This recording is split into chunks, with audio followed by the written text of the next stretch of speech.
Continuing education knows that at the end, students want to graduate, and we can help them do that because we take the time to really listen to their needs and we understand all the different options that are available across the campus for them.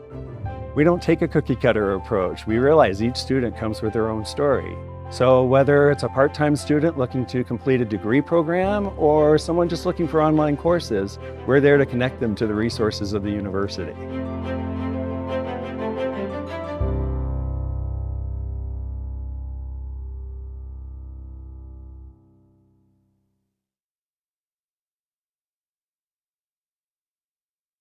Thank you for joining us at the 78th Annual Conference on World Affairs.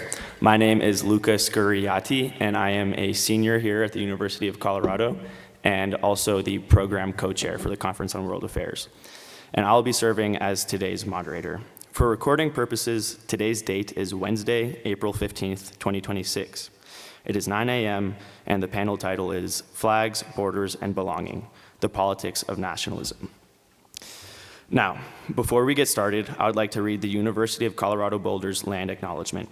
The University of Colorado Boulder, Colorado's flagship university, honors and recognizes the many contributions of Indigenous peoples in our state. CU Boulder acknowledges that it is located on the traditional territories and ancestral homelands of the Cheyenne, Arapaho, Ute, and many other Native American nations. Their forced removal from these territories has caused devastating and lasting impacts. While the University of Colorado Boulder can never undo or rectify the devastation wrought on Indigenous peoples, we commit to improving and enhancing engagement with Indigenous peoples and issues locally and globally. We will do this by recognizing and amplifying the voices of Indigenous CU Boulder students, staff, and faculty and their work, educating, conducting research, supporting student success, and integrating Indigenous knowledge, consulting, engaging, and working collaboratively with tribal nations to enhance our ability to provide access and culturally sensitive support, and to recruit, retain, and graduate Native American students in a climate that is inclusive and respectful. Thank you, and once again, welcome to CWA and today's discussion. We ask that all attendees remain respectful throughout the discussion and refrain from interruptions.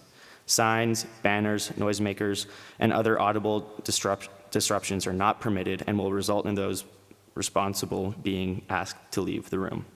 Please remember to silence your cell phones. Time will be allotted from our in-person audience for questions at the end of the panel. We will take your questions via handwritten note cards. Please raise your hand if you have a question, and a producer will give you a note card and a pencil. Please print legibly, then raise your hand when you have a completed card, and a producer will collect it and bring it to me. And now I would like to ask each of our panelists to introduce themselves, and I remind our audience that full speaker bios can be found online at the CWA website. And Mr. Cirincione, if you don't mind kicking us off. Yes. Good morning. I'm Joe Cirincione. I've been working in national security in Washington, D.C. for about 45 years now, both in the government and in think tanks, and as the head of a foundation. I now write and lecture and do interviews. I publish a Substack called Strategy and History, and it's my pleasure to be here. I've been coming to this conference since 2007. I may be the oldest speaker here this year. Thank you very much for coming to this early morning session. Let's set the stage a bit. It's not very often that you get to watch the hinge of history move. But we're in such a moment now where we're witnessing not just changes in international relationships, but changes in the fundamental structure of international relations. We are experiencing what Canadian Prime Minister Mark Carney called at the Davos conference this year a rupture in the world order. This is the world order that we created after the horrors of 2 world wars at the beginning of the 20th century that killed 100 million people. We, the United States, created new structures to resolve conflicts peacefully, to build an order of international trade, to develop institutions of justice and prosperity like the United Nations, the International Monetary Fund, the World Bank, etc. Those structures themselves are now in doubt. Those trade relations, those international conflict resolution bodies are crumbling. They are being dismantled. And they're not being dismantled by some of our adversaries. It's not the Soviet Union or Russia that is taking these down, although they tried and failed. It's not the rising China that is doing this, although they are proposing alternative structures. It is the United States itself that is destroying these global institutions. As Susan Rice said on Monday night, we are committing superpower suicide. We are the ones who are breaking the trade rules, who are ignoring international relations, who are ignoring the premise of the UN Charter that prohibits any country from using force to threaten the territorial integrity or political independence of another nation. We now do this regularly. And so, the nations who have benefited from this, the small and medium-sized nations who have benefited from this, are now having to search for new ways to protect their security, protect their prosperity. In Carney's speech, he talks about the need for the middle powers, like Canada, like Europe, to come together to form their own new structures. So in this process of destruction, we're also seeing a process of creation. And the first step of that is to distance themselves from the country that is destroying these institutions. No one considers us the leader of the free world anymore. It was never an appropriate title, but it is clearly not the case anymore. We are seen as the problem. It is fair to say the United States of America is now the greatest single threat to global security and prosperity. Not Russia, not China, although they are guilty as well, but what we are doing is certainly threatening all other nations, not just the nation we're attacking at the current moment. Iran would be the 8th nation that President Trump has attacked in this second term, but all the nations that are affected by this war. And it's this war in particular that brings everything into sharp relief, where a war of choice, a war of whim, has gone into without consultation with our allies. We have the strongest alliance system the world has ever seen, and we are trashing it. Even, as you may remember, President Trump, when he announced over the weekend that he was going to blockade Iran's blockade, a dubious military maneuver, he said the UK and the US would be sending ships to the region. Keith Starmer, the Prime Minister of Great Britain, quickly said, "No, we're not. We want no part of this war."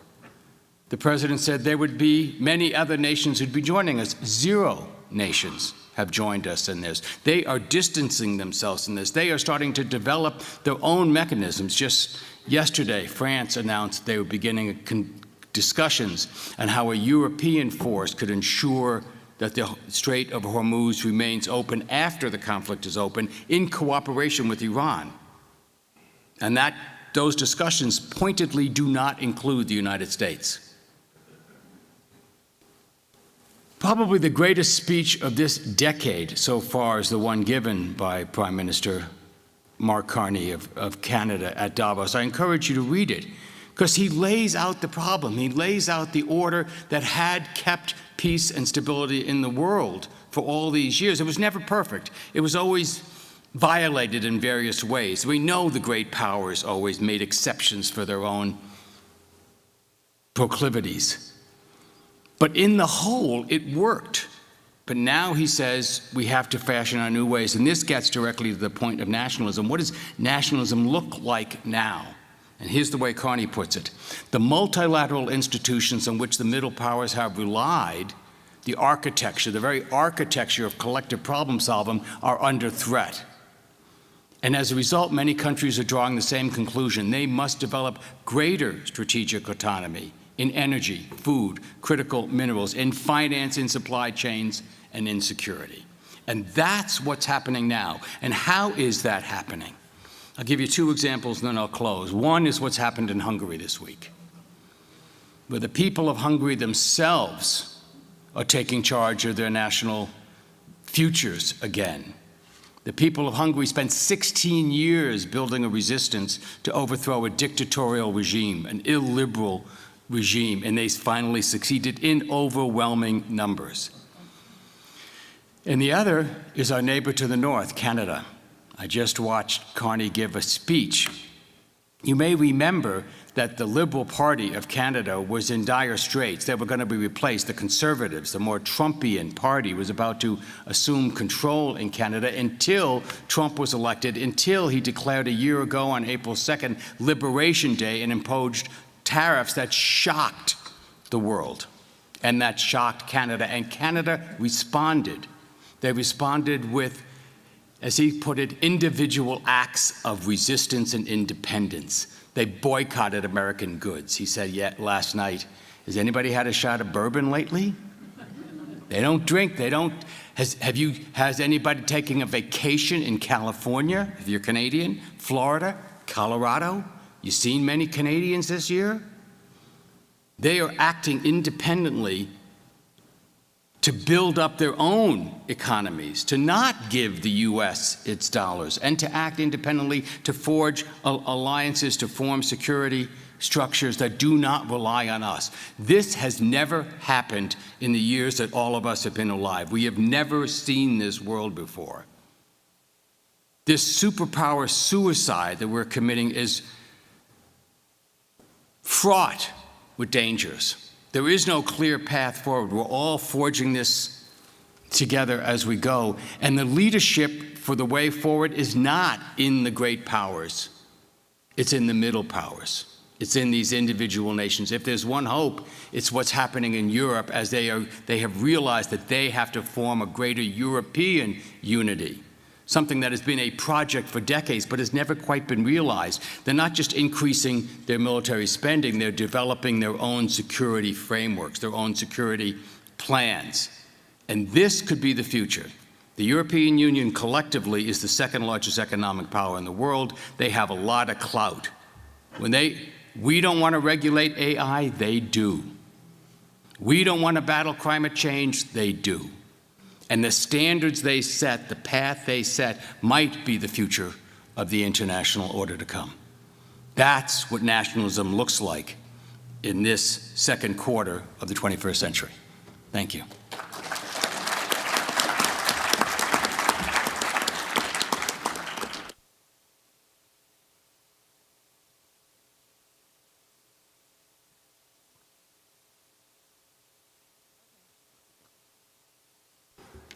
Hi, everyone. I don't really want to follow Joe, but I guess I have no choice. He actually advised us all yesterday or a few days ago to go third. So you're in that position, so that's good. My name is Natasha Lindstedt, and I'm a professor of government at the University of Essex, which is near London. And I've been living in Europe for over 20 years, and my specialty is in authoritarian regimes. But I cover some other topics as well, and I write books and engage in media appearances and do some consulting as well. The issue of nationalism, though, is tied to the study of authoritarian regimes and autocratization, another area that I look at, democratic backsliding. So while Joe expertly laid out some of the interplay going on between the changes in the international system and nationalism, I'm going to focus more on the more domestic aspects of nationalism, the rise of nationalism in Europe, what it's a reaction to, and what some of the policies have been put in place because of nationalism. So I want to first start by distinguishing between civic nationalism and ethnic nationalism, or these more identity-based nationalism. Civic nationalism, you think about it as it is these links that we have with people that we don't know, that we've never met. And it's about shared values of citizenship and some sort of allegiance to institutions. And by this, it doesn't really matter if the person from our country is from the same ethnicity as us, the same race, the same religion. None of these things really seem to matter because it is about these shared sense of civic norms and so forth. And so the original question is that you may have seen on the panel was something along the lines of how our nation states or how our countries, dealing with nationalism and a globalized world. And I would argue that civic nationalism could be compatible with globalization, but what we've seen in since the global financial crisis is there have been a growth in inequality, the feelings of loss of sovereignty, and feelings of social dislocation. And so we've seen a rise of these sort of more hyper-nationalistic forms of nationalism or ethnic forms of nationalism, trying to get back to some sort of pure version of what people thought the country was, some sort of nostalgia. And we saw this with the election of different parties in Europe. And you saw simultaneously as well, and this is what I kind of wanted to point out, was there's a declining number of community spaces. This could be like libraries or community centers, and in the UK it would be like pubs. And so there are a declining number of pubs. 300 pubs closed in the UK just last year, and in the 2010s, 800 libraries closed. So there just isn't these shared spaces that people have where you can build trust with one another, form connections with one another. These are social anchors for our society, and instead people feel less rooted and they feel more isolated. And one of the more recent surveys was showing, and this is a common question when we're trying to understand feelings of hypernationalism, do you feel like you are a stranger in your own country? And in the US, it's somewhere around 50%, depending on the poll. In Britain's, it's near 50%, that they feel like they are a stranger in their own country. As a side note, in Italy, it's even higher, it's 57%. And they were doing a deeper dive on this survey, trying to figure out, well, is this because of migration? I mean, that's what the headlines are about. It's because of migration. There's too many immigrants. There's too much immigration happening. But it's really more of a mixed picture, that it's not really the diversity that is the problem, but the economic inequality and the feeling of isolation. And that is what is driving this type of sentiment. And we see, like in the UK, you have the rise of the Reform Party, which is threatening to kick out, all immigrants, anyone that has essentially a green card, the equivalent of a green card. They're threatening to kick out these types of people. And so you see the rise of really, really tough immigration policies, whether they be tougher language requirements or the asylum process can take over 20 years now. Much more difficulty for students to come to the UK, higher fees for visas, wanting a much more skilled workforce. And a lot of other European countries are following suit. When you think of Denmark and you think of it as a very progressive country, but it has the toughest immigration laws in Europe, the toughest asylum laws with like a zero asylum policy. And Switzerland recently had not recently, but in June, they will have a referendum to try to limit their population to 9.5 million people before 2050. And if they pass that, then they're going to renegotiate all their international agreements that might be driving population growth. So we see there's just been a reaction to migration. And instead of building community and trying to address inequality and rebuilding these community spaces, the reaction is more hardline migration policies. And so that tends to be the way countries have reacted to that. I'm going to end on a more positive note about this and looking at Spain, which has been bucking the trend, where they have a much more open policy regarding that. And you could have people that are already there, living there illegally, and they have been granted permits, and they've been legalizing immigration, just making it more easier for people, and that's helped their economy. It's filled their labor shortages, it's helped generate GDP growth, and it's helped deal with generating more taxes, having a better tax base, and addressing their aging society. So while we are constantly fearing migration in Europe, that seems to be the bottom line, there are countries that are now bucking the trend. I'll end also just with Hungary, with the recent election there. Viktor Orban tried to tell the population that migration was their biggest threat, that they needed to vote for him because they were facing an erosion of Hungarian identity because there were all these migrants coming in. Hungary has the lowest net migration in Europe, maybe second to Slovakia. And I think it showed the recent election that their voters care about other issues than this. Thank you.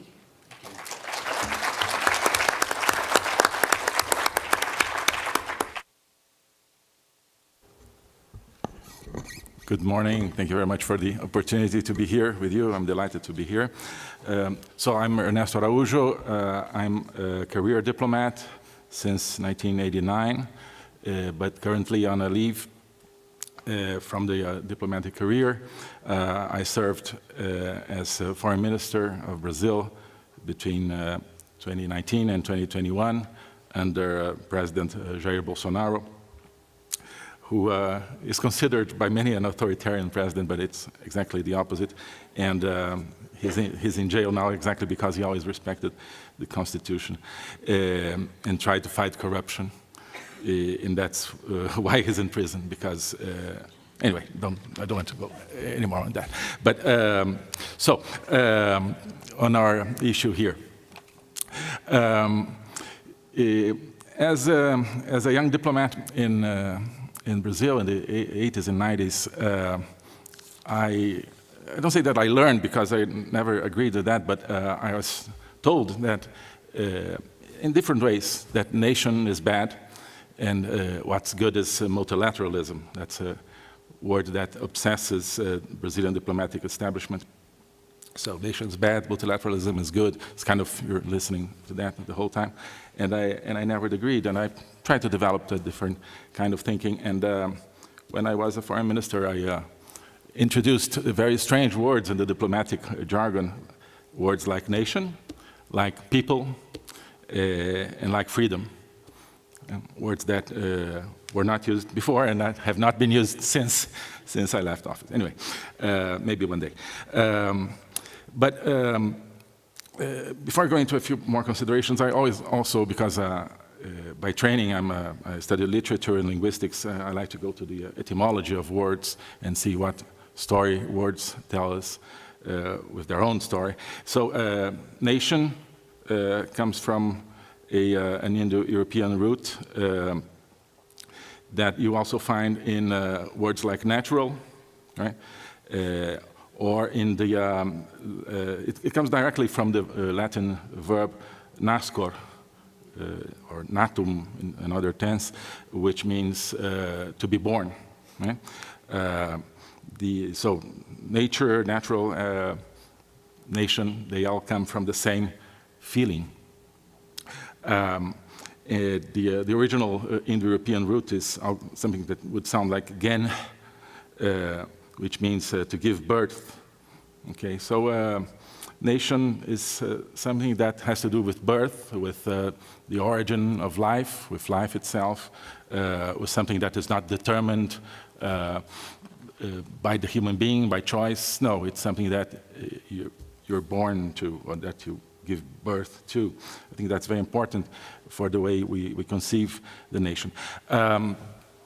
Every nation has a national anthem, right? But also I have the impression that there is an anti-national anthem, if you allow me, which is the too famous song Imagine of John Lennon. It's an awful song. It says, imagine there is no heaven. So above us only sky, what does that mean? Oh, let's live in a world without any transcendence, a totally materialistic conception of the world, of the human being, nothing to kill or die for. Okay, kill, okay, nothing to kill for would be great, but nothing to die for? What kind of human being is that human being that has nothing to die for? His family, his nation? Something that he believes is above himself? No, because above us only sky, right? And imagine there are no countries. Right? So it's considered an anthem of peace. I don't think so. It's an anthem of the project of a totalitarian world. also because it associates peace with the absence of the transcendent dimension. It associates peace with the absence of nations, and people need nations. They need the transcendent dimension to be free. So that kind of world that John Lennon dreams about, I think that's a nightmare. Could be a peaceful world, I doubt it, but certainly it would be a peaceful dystopia, okay?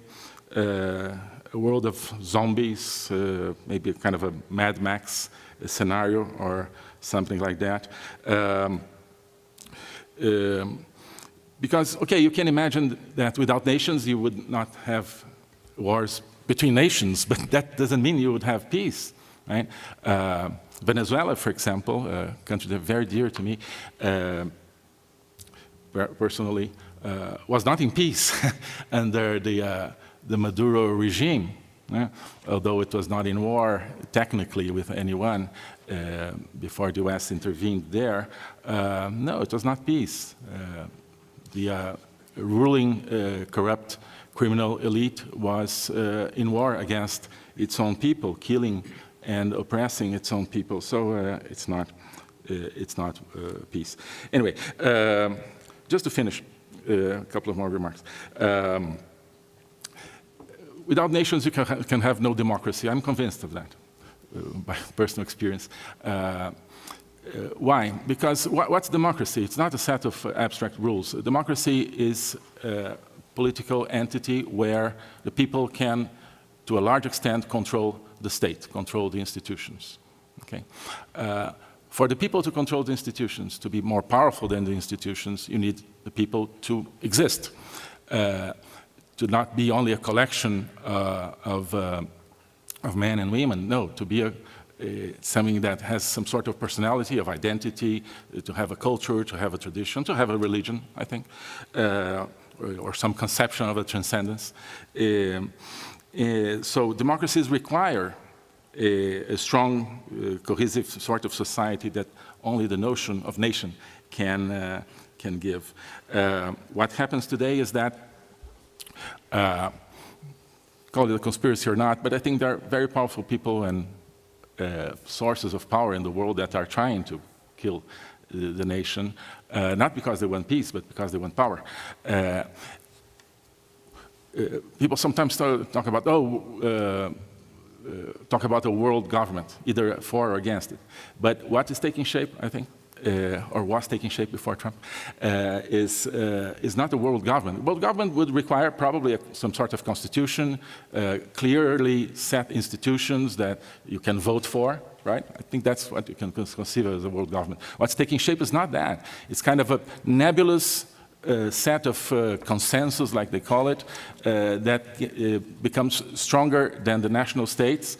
So that's the real source of power, and people don't have access to that source of power through vote or anything else. So it's a big problem. And just to finish, because okay, there's a bad sort of nationalism, of course. Today, I think it's mostly represented by the Eurasianists. That stem from Alexander Dugin in Russia and similar thinkers. What's Eurasianism, or what's that sort of nationalism that is plaguing, including people in circles in America and Brazil? It's a fake sort of nationalism that is occupying an empty space that was left by healthy nationalism, through the action of people who hate the nation because they want more power. So that space was left empty, and now, in many cases, when you talk about nationalism, it's the bad version of nationalism, and that's not the solution. But okay, I talked too much. Thank you very much.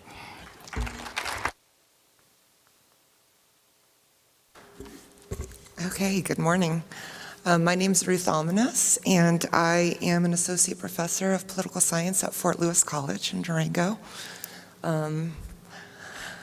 I've got to be honest, I feel super out of my depth at this table of highly impressive people, although I would not trade my job for any of them. So this is my first time at the Conference on World Affairs since I was an undergrad here 26 years ago. So I wasn't fully knowing what to expect. I'm really looking forward to a super interesting discussion about nationalism and its relationship with globalization with some, again, highly impressive people. I will keep my remarks short, spare you all my rambling. Wow, there's so much to say based on, like, my initial remarks are wiped out here. I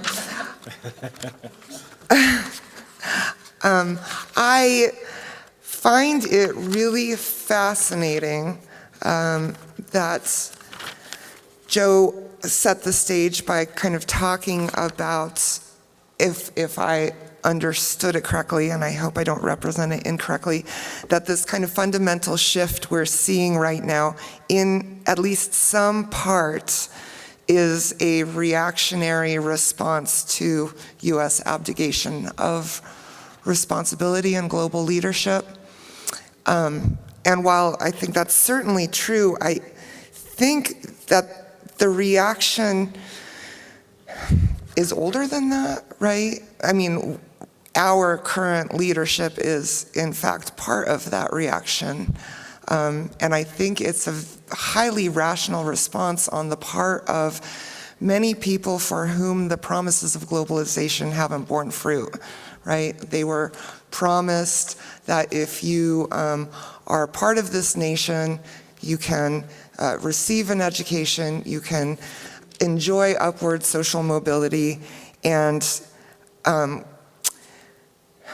even though that was always largely a myth, right, the current state of the world economy and globalization and the rapidly increasing inequality we see both within and between states very much provides evidence that we were sold a bill of goods, right? And I think for a lot of people, the response to that is a retrenchment to an identity that feels more comfortable because it's bound up in territory, it's bound up in home, it's bound up in kind of your earliest internalized values about who we are and what we ought to believe in, right? So this very clear distinction sort of comes into play between, you know, the elite evil globalists who are taking away my opportunities, and then the nation, my people, who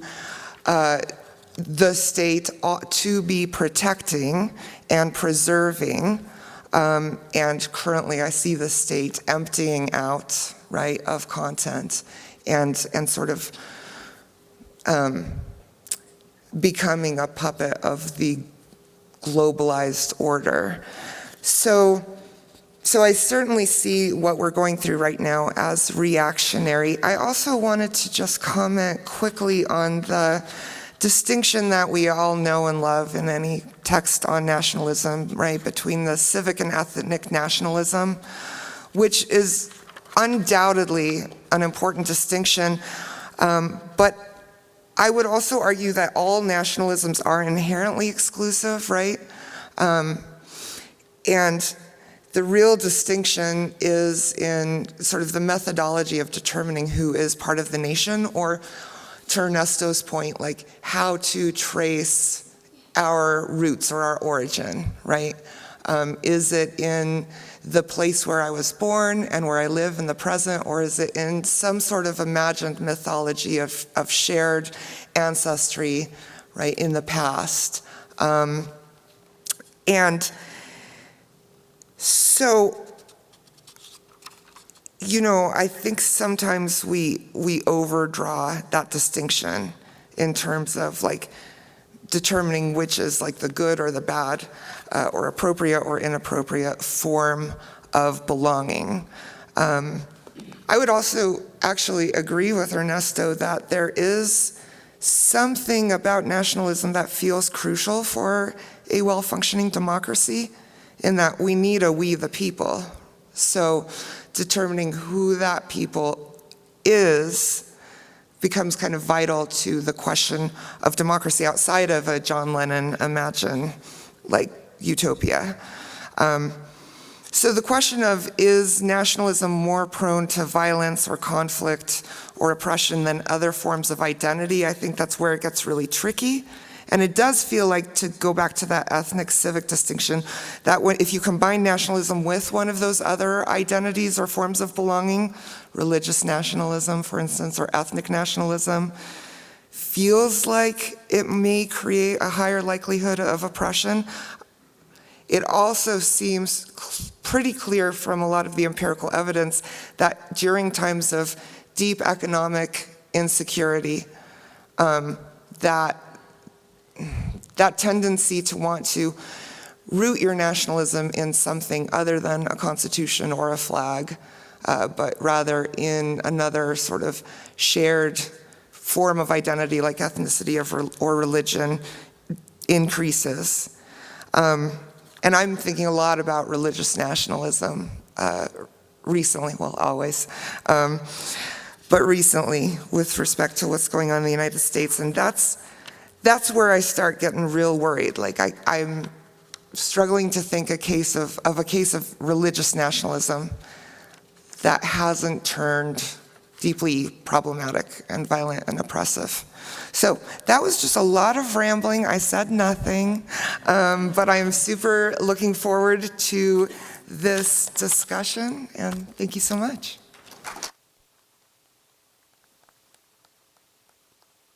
All right. Thank you to all the speakers for those amazing comments. And I would like to open the question to all the panelists, and it is the following. So, the global liberal order that was created after World War II, that Mr. Cirincione and Canadian Prime Minister Mark Carney have remarked has ruptured, was largely predicated on the idea that economic integration is critical to international peace. The EU was created in part based on the idea of a French economist named Frédéric Bastiat, that if goods do not cross borders, soldiers will. And that ties into the interaction and engagement that Dr. Lindstedt was talking about earlier. And I also want to point out that the absence of conflict, as Mr. Araujo pointed out, does not necessarily mean peace. And I am curious what an international system would look like that is governed primarily by nationalism and the emphasis on sovereignty rather than mutual gains, economic interdependence, institutionalism, and common goods.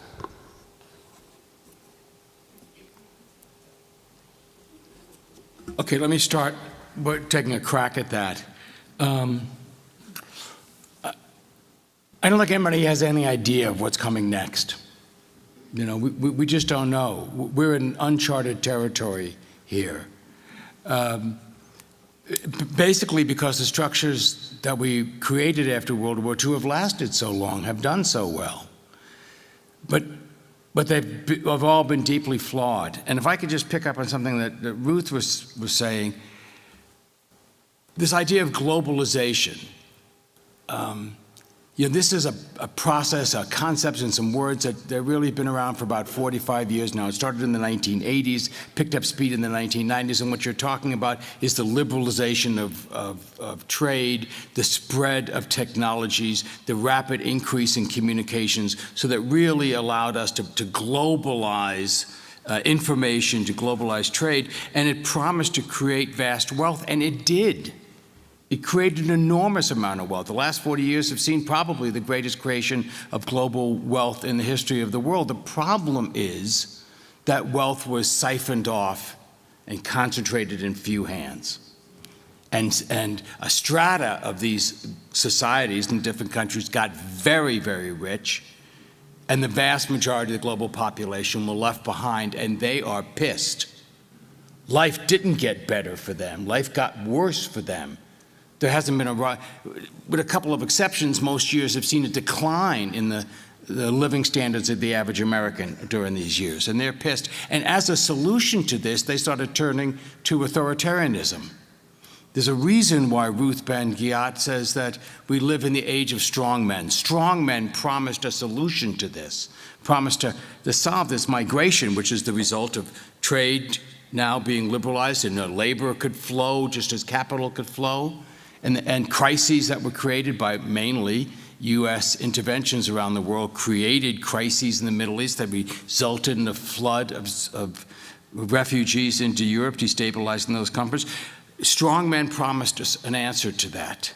Putin, Orban, Netanyahu, Trump. And what we're seeing is the failure of that strongman response. And now we're in the period of a reaction to that strongman response, the rise of the resistance to authoritarianism. And because we're in the middle of this transformation, it's not clear where we're going to go. It's not like somebody has a clear plan. The kinds of things that Mark Carney lays out is about as close as we get. But we are getting clarity on the problem. And not from left liberal radicals, who from our closest allies. Yesterday, in the British Parliament, the head of the Liberal Democratic Party, a moderate party, a man named Ed Davey, denounced, let me put it another way, he urged King Charles not to come visit the United States, that this was not a time to come visit because he would be rewarding what he called the dangerous and corrupt gangster Donald Trump. So this is our closest ally, identifying accurately the nature of the U.S. leadership and understanding that we have to organize, that they have to distance themselves and organize against that. What that exact structure is going to be, how this is going to work out, we don't know. But they have correctly identified the problem. And more you're seeing people correctly identify the problem of this concentration of wealth, what Bernie Sanders calls the oligarchs. And that income inequity is a major source of our problems, and actions have to be taken to address that. In America, we now talk about this as the affordability problem, but that's what's happening globally. And so to me, this kind of nationalism is a positive reaction. It's not the reactionary nationalism of the 1930s. I see the kind of nationalism that we're currently experiencing as a very positive reaction, as one that can create new, more equitable structures.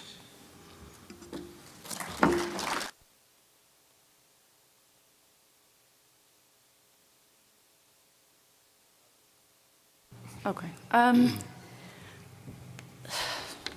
So if we lived in a world where there wasn't international institutions, I don't know how I'm interpreting this question, there weren't international institutions or regional organizations and cooperation. I mean, I think it would get quite messy, and we're already seeing the result of that. I mean, that doesn't mean that the nation state doesn't matter or would disappear. I mean, you have countries in Europe, they're part of the European Union, France, Italy, Germany, so forth. They have strong national identities. It's not as if these have gone away, but they find that it's just more efficient to cooperate with one another. When the UK was part of the European Union, there were issues there that they probably needed to address, but there has definitely been regret where it was just a slight majority that voted to leave the European Union. There's now a slight majority that would have wanted to remain, because there's benefits by having countries cooperate with one another, communicate, and be part of some kind of international system. And we see what's happened with Trump just completely repudiating this system. It is chaotic. It's hard to predict what is going to happen. And that has ironically pushed the UK much closer to the rest of Europe, and pushed the UK, and they always talk about in the UK the special relationship, what's going on with the special relationship with the US and how important that is to people in the UK. They really take a lot of comfort in that relationship, but we've seen it's deteriorated. So where the question of a survey was something along the lines of does the US have a positive image or impact in the world? And as of very recently, people in the UK, only 29% feel that that is the case, where there used to be much stronger bonds. And I think this is a reaction to what Trump is doing and the unpredictability of his actions. And so, though there's always pushback against these types of global, institutions, they have their faults. They have all kinds of things that you can criticize them for. The hope is that they provide a little bit more stability and clarity. Thanks.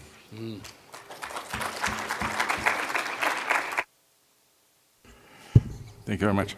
So, well, if the global liberal order is gone, I would say goodbye and good riddance, because it was not what it was supposed to be. The way the global liberal order was operating was taking the world farther and farther away from anything you can consider freedom or democracy, and closer to the hegemony of China, of the Communist Party of China, world centered around the People's Republic of China, which I don't think would be a liberal world anymore. I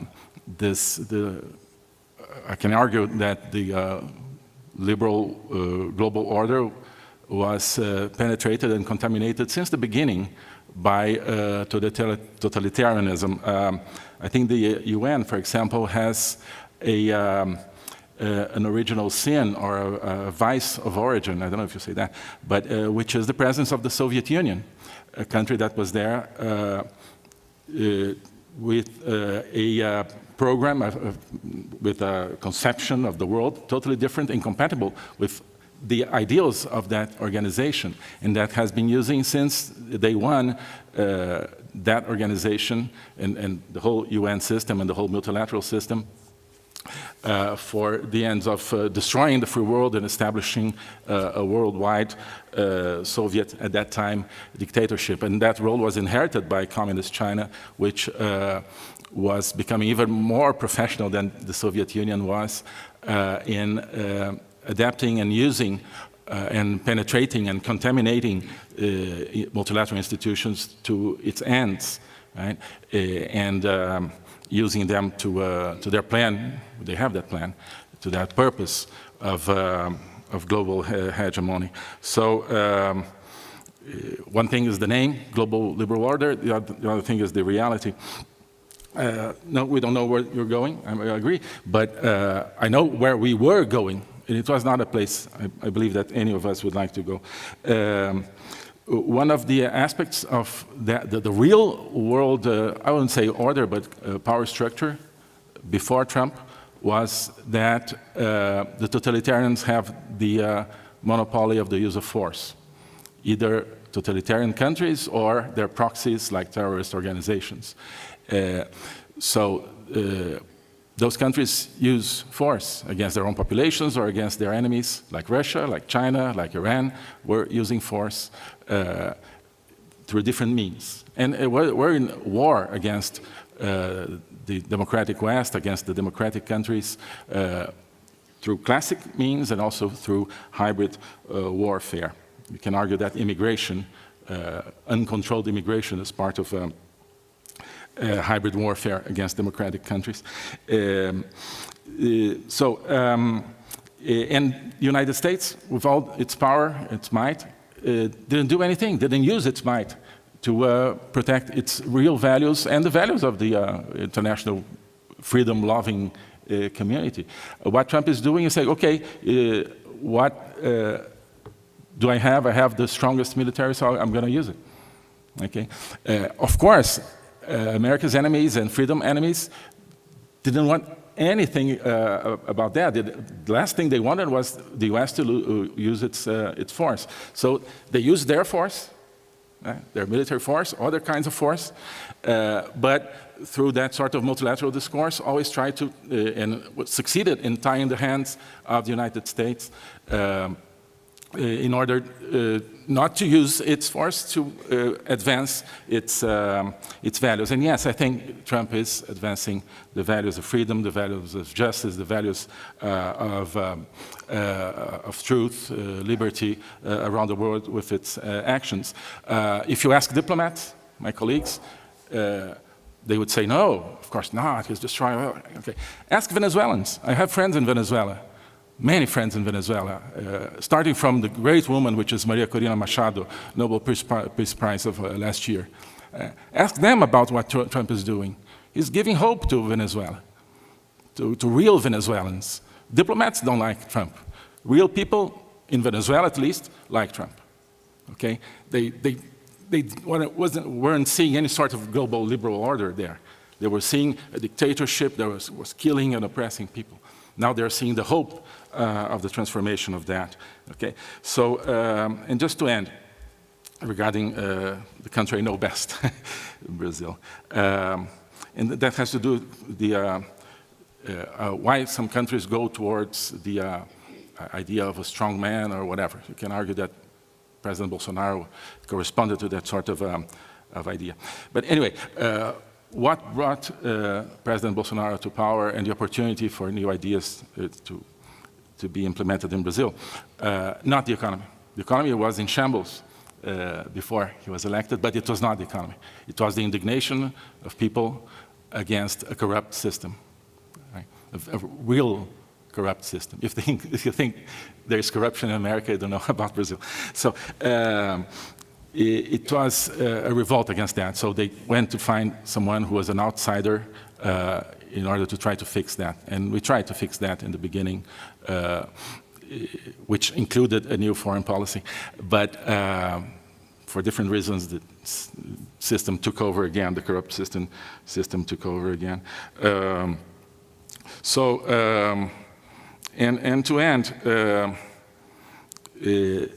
yes, the speech of Mark Carney I think is very important. I don't agree with one single line of what he said, but it's important to be there. So I would invite, if you have not seen, to see the Davos speech, the two Davos speeches of the last 2 years by Javier Milei, the president of Argentina, and also his last speech in the United Nations, where I think he gives the clear picture of what is in reality the multilateral system, taking the world away from democracy, taking the world towards totalitarianism, and destroying any hope for real freedom in the world. Thank you.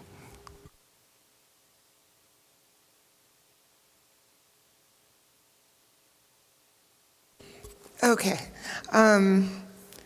So in direct response to Luca's question, I think Joe hit the nail on the head. No one knows. We don't know what comes next.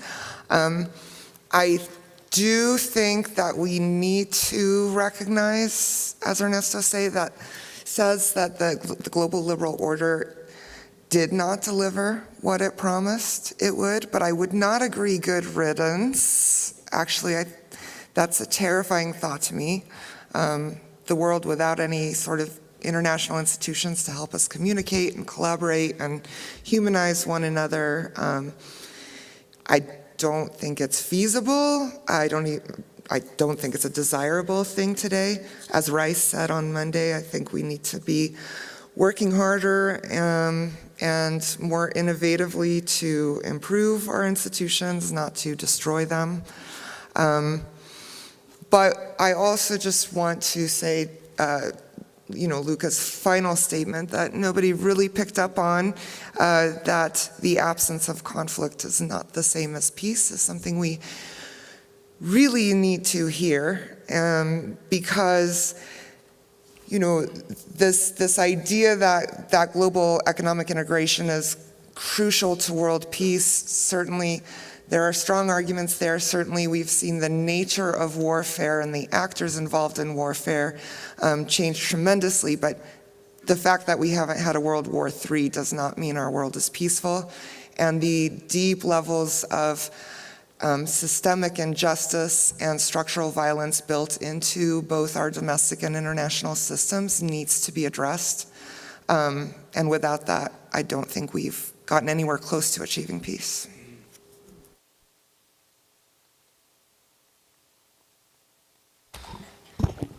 All right, so we have about 15 minutes left, and I've gathered a lot of really great questions. So to combine a few, there are, of course, legitimate grievances with the current international system.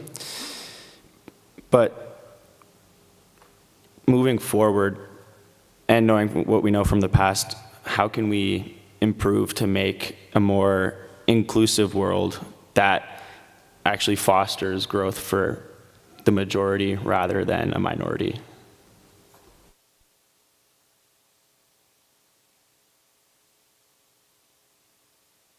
You want me to start that? Anybody? I don't know. I guess I have trouble with that question, you know, because it's so vague. It's so. But my response would be, you got to start at home. I mean, what can we actually affect? What can we actually do? And, you know, we are sitting in the most powerful country in the world that is currently run by a president who is clearly insane, who is mentally incompetent, who doesn't know what he's doing from one minute to the next, who is completely corrupt. What he does know how to do is grift, how to steal money from the American people and funnel it to his family, his children, his friends. It is rank corruption. It's what marks all strong men, including, I'm afraid, Bolsonaro. I mean, this is why strong men are strong men. They get rich off of it. So I understand. This is why we could have a debate about this. I understand you have a different point of view. You have a different view of what we need. I disagree with that view, but that's okay. So what we have to do is, yes, there's a role for all of us to be postulating what the global order should be, but I think the struggle begins at home. I think we have to do what the Hungarians are doing. I think we have to do what the Canadians are doing. The Liberal Party in Canada is growing in support. It was on the ropes until Trump came into power, and then this mild-mannered banker replaced Trudeau, became the leader of the party, and just yesterday, not only was he elected months ago, but his party now assumed a majority. Why? Because they're addressing the needs of the Canadian people. They're standing up to the authoritarians around the world, and mostly to the North American authoritarian. And we have to do the same too. And this is what encourages me the most. I'm concerned about nationalism here in the United States, of turning our government into something that actually starts to once again address the needs of the American people. So I'm very focused on very concrete steps that we can all take, and part of that is holding accountable the people who have abused their power. And I'm very encouraged to see that Democrats in Congress are finally finding a spine and starting to do things like they did yesterday with 50 Democrats introducing a resolution to start a commission to assess the mental health of the President of the United States. Let's start there.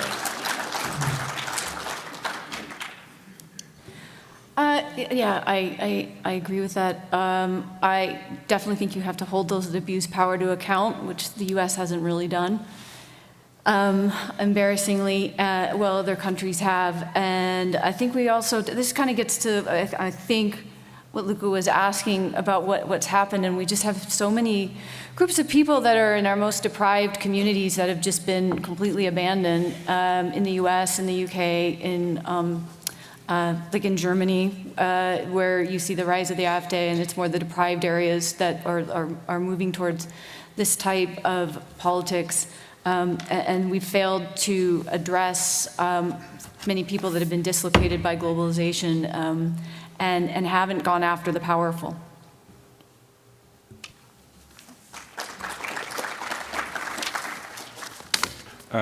So first, very briefly on the question of how to grow the economies, I think that was the question. I think it's the market.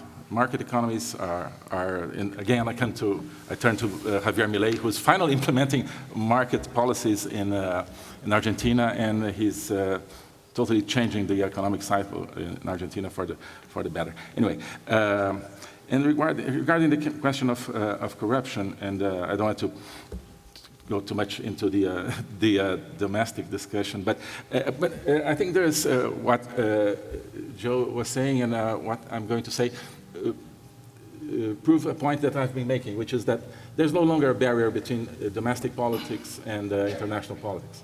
I think everything is intermingled, and you have basically transnational flows of political activity that go through each other in the US, in Brazil, in Venezuela, in Iran, in Israel. So everything is interconnected, right?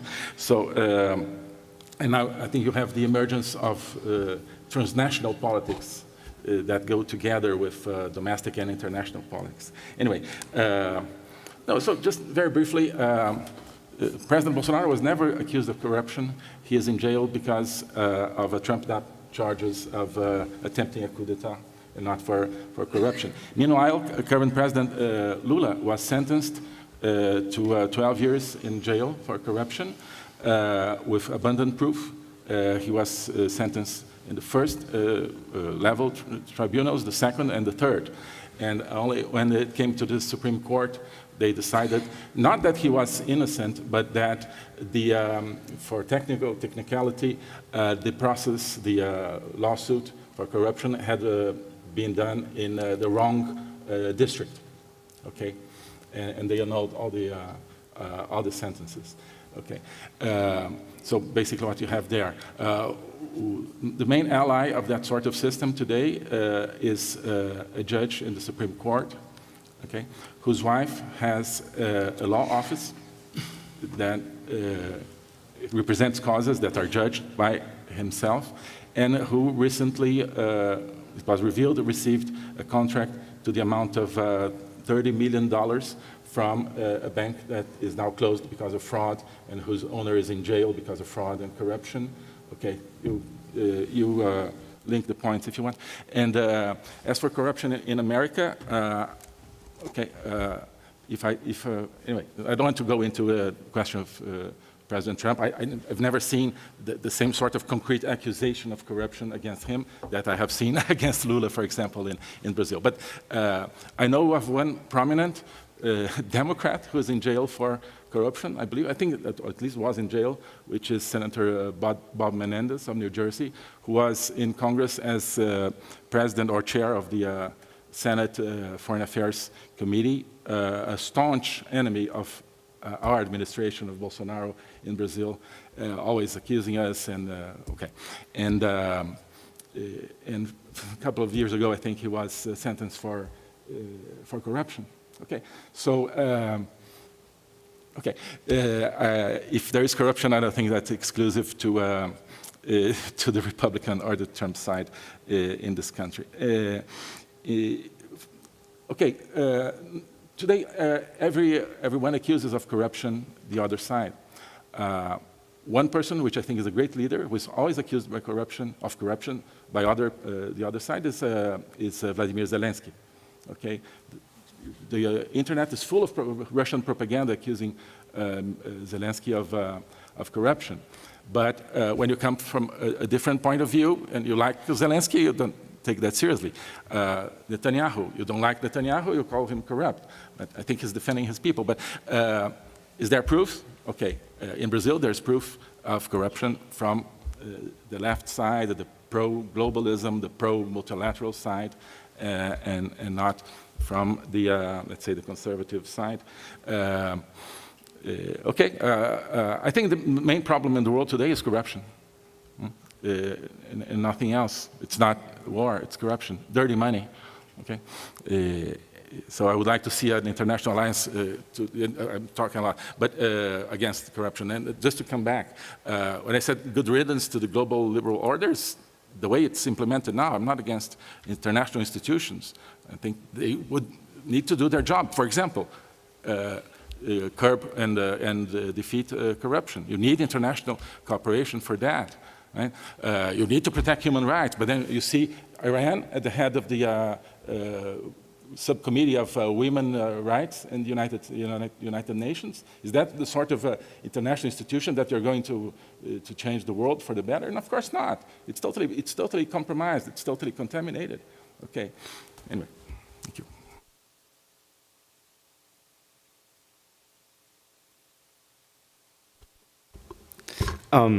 So one question we got from the audience that I think relates to the discussion about party politics and general acceptance is, have we lost the desire to restore elementary school level peer acceptance? And can pub diplomacy fill this void? And I think pub diplomacy is referring to what Dr. Lindstedt was speaking about earlier. Right. I mean, when I've been a part of studies that have been looking at autocratization, democratic backsliding, they've talked a lot about the loss of sort of civic programs and that we're not teaching civics well, or not teaching democracy and how important that is, but also just the loss of community. And that was part of my first intervention, that I was talking about that you know, the pub is this incredible institution that you sometimes think about, that it's just where people go to drink, but it really is a free space where people can meet and congregate, and it's actually much more family friendly than you would think. There's families there, people are connecting with one another, and you know, everyone knows each other by name. And the loss of these public spaces is just really disastrous, I think. And so, I see we have just a few minutes left, so I'll close with that. I mean, I think it's a combination of, you know, civic I want to hear education. more about that. I like this whole idea. I'll leave it there. I don't know if someone wants to add.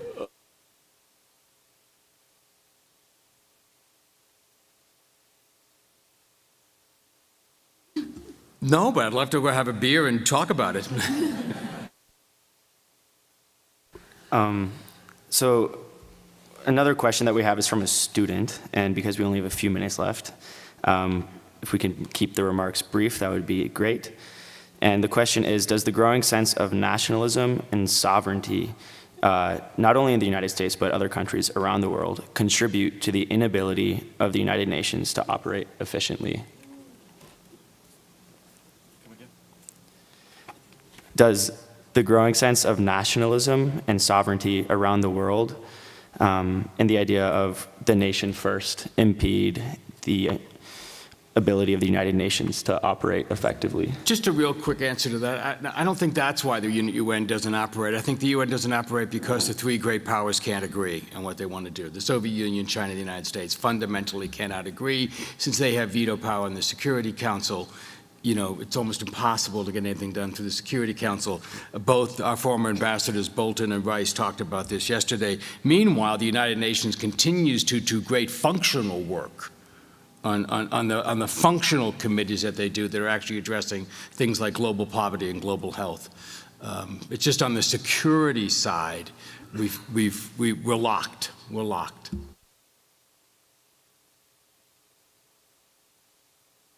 Yeah, okay, we agree.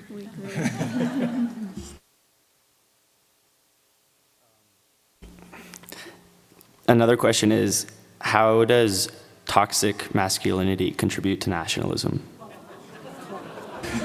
Let me just say, you should read Strong Men by Ruth Ben-Ghiat. I know Ernesto won't agree with this, but this hyper-masculinity is integral to the rise of authoritarianism, and it's starting with Mussolini. I mean, he sort of set the template for that.